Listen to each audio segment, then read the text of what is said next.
নমস্কার বন্ধুরা, জয়শ্রীর পাকঘরে সবাইকে স্বাগত।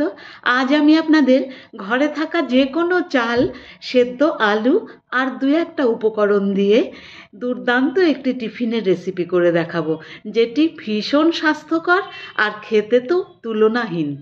একটা বাটির মধ্যে আমি 1 কাপ চাল নিয়েছি। এই চালটাকে 2 থেকে 3 বার ভালো করে ধুয়ে এটাকে আমি ভিজিয়ে রাখবো। আপনারা যে কোনো চাল নিতে পারেন, আতপ চাল বা সেদ্ধ চাল, কোনো ম্যাটার করে না। চালটাকে জল বদলে ধুয়ে একটুখানি জল দিয়ে ঘন্টা 2-এর জন্য ভিজিয়ে রেখে দেব। চাইলে রাতে ভিজিয়ে রেখে সকালে বানালেও হয়।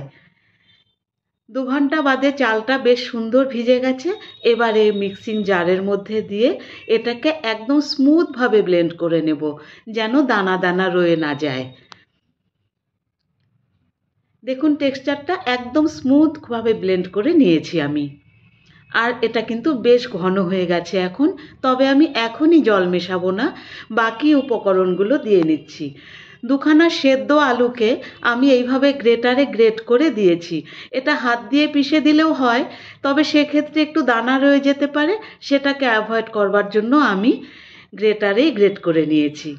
আর দিয়ে দিচ্ছি ধনেপাতা কুচি বেশ খানিকটা, আর ছোট ছোট করে কেটে নেওয়া ক্যাপসিকাম হাফ, আর 1 খানা গাজরকে আমি ভালোভাবে গ্রেট করে নিয়েছি।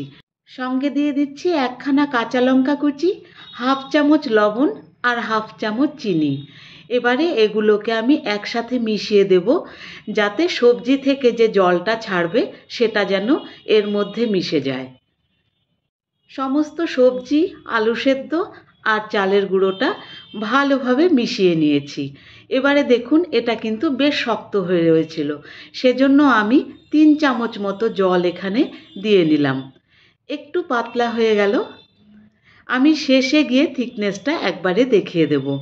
এবারে এটাকে একটু ঢাকা দিয়ে রেখে আমি একটা তড়কা রেডি করে নেব। সেজন্য একটা তড়কা প্যান বসিয়ে 2 চামচ তেল দিয়ে দিলাম এর মধ্যে।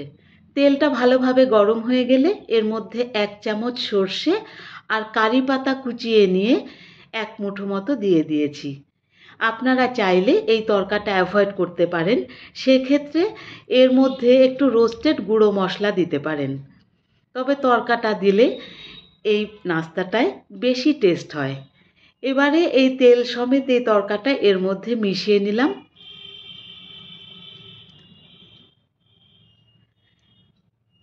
এখন এর মধ্যে আমি দিয়ে দিব হাফ চামচ ইনো। ইনোটাকে অ্যাক্টিভেট করবার জন্য আমি আরও 3 চামচ জল এর মধ্যে দিয়ে দিচ্ছি। আপনারা কিন্তু এই রেসিপিটি বানালে ইনো বা বেকিং সোডা কিছু একটা দিয়ে নেবেন, তাহলে পরে এই যে নাস্তাগুলি বেশ ভেতর থেকে নরম হবে আর বাইরেটা বেশ ক্রিস্পি হবে। দেখুন, থিকনেসটা এখন ঠিক এই রকম হয়েছে। এই থিকনেসেই আমি বানাবো। আর এটা আপ্পাম প্যান থাকলে পরে তার মধ্যেও করতে পারেন, সেটাও খুব সুন্দর হয়। আমি একটা ফ্রাইং প্যান বসিয়ে নিলাম গ্যাসের ওপরে। এখানে 1 চামচ মতো তেল আমি দিয়ে তেলটাকে ভালোভাবে ব্রাশ করে নিলাম। এবারে 1 হাতা করে ব্যাটার আমি দিয়ে দিচ্ছি। আর কেউ চাইলে বড় বড় করেও করতে পারেন, তবে টিফিনগুলো একটু ছোট ছোট করে করলে পরেই ভালো লাগে, সেজন্য 3টে করে এক একবারে করে নিয়েছি। এক একটা পিঠ 2 থেকে 2.5 মিনিট আমি সেঁকে নিচ্ছি। 2 মিনিট বাদে উল্টে দিচ্ছি। আর একটা পিঠও 2 মিনিট করে নিয়েছি। এবারে একটু লালচে লালচে আমি করে নেব, সেজন্য আর একবার করে আমি উল্টে দিচ্ছি।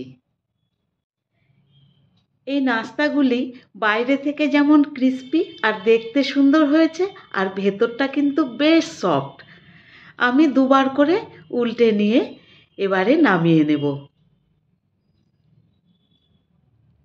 রেসিপিটি ভালো লাগলে একটা লাইক করে দেবেন, আর চ্যানেলটি সাবস্ক্রাইব করবার অনুরোধ রইল।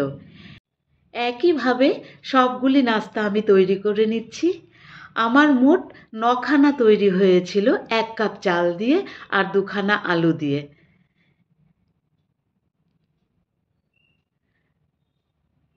সবগুলো নামিয়ে নিয়েছি আর প্লেটে সার্ভ করে দিচ্ছি। সসের সাথে যেমনি ভালো লাগে আর দইয়ের সাথেও ভালো লাগে। আমি একটা গ্রিন চাটনি বানিয়েছিলাম, গ্রিন চাটনির রেসিপি লিংক আমি ডেসক্রিপশান বক্সে দিয়ে দেবো, আপনারা চাইলে দেখে নিতে পারেন। আর রেসিপিটি ভালো লাগলে অবশ্যই একটা লাইক করে দেবেন। ধন্যবাদ, ভালো থাকবেন।